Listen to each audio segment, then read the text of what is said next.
Саламатсыздар ма, құрметті оқырмандар.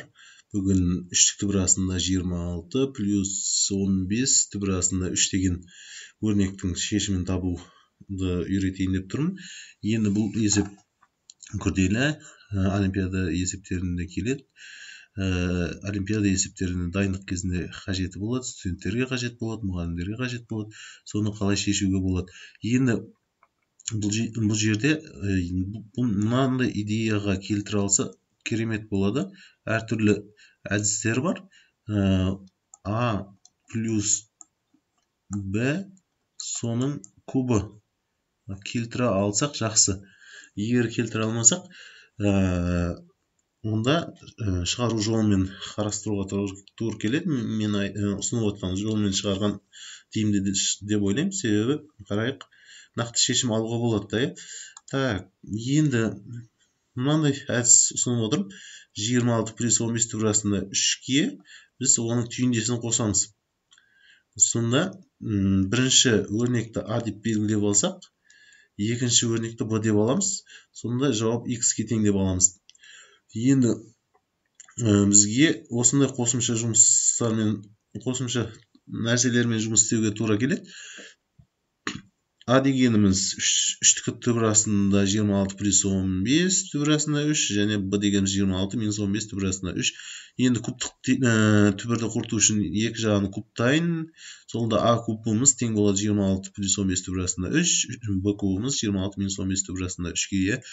Енді екі нені қосатын болсақ, А куб пен Б кубты қосатын болсақ, мынау екі қарама-қарсы таңба жойылады. 26-ға 26-ны қоссақ 52. Енді А және В-ның көбейтіндісі мына түрде жаздым.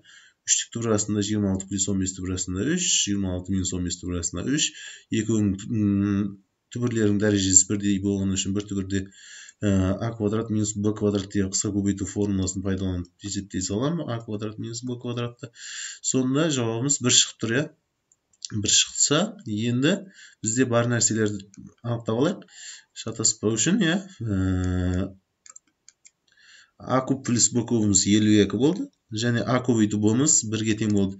Енді бізде мына өрнекті X деп алғанбыз. Мынандай А куб плюс Б кубымыз 52, А көбейту Б'мыз 1-ге тең болды. Басында А плюс Б'ны X деп алғанбыз. Егер кубтайтын болсақ, А куб плюс Б куб тең X-тің кубы деп есептейтін болсақ. Енді мына жерде мынау 52. А плюс Б'міз 1. А плюс Б'міз X. Барлығын орнына қойып шығамыз, ерінбей. Сонда бізде мынандай нәрсе пайда болады. X куб минус 3X минус 52 тең 0 деген теңдеу пайда болады. Осы теңдеуді шығаруымыз керек шешімді табу үшін. Енді біз әртүрлі әдіс бар. Мұна әдіспен шығарайын деп отырмыз. Оқушыларға да түсінікті болады деп. Так, минус 4X квадрат плюс 4X квадратты қосамын. Мына жерде X минус 4-ті жақша сыртына шығарамыз, көбейткіштерге жіктейміз. Сол кезде мынандай шешім болады. Көбейтінді болса, бірінші көбейтіндіні 0-ге теңестіріп алам. X минус 4 0-ге теңестіреміз. Сосын X квадрат плюс 4X плюс 13-ті 0-ге теңестіреміз. Сонда бірінші шешім X тең 4, екіншісінде дискриминантымыз теріс болады екен, шешім жоқ болады екен. Содан мына тұрған нәрсеміз ол 4-ке тең болды. 4-ке тең болды. Бізге әлі түбірді табуымыз керек.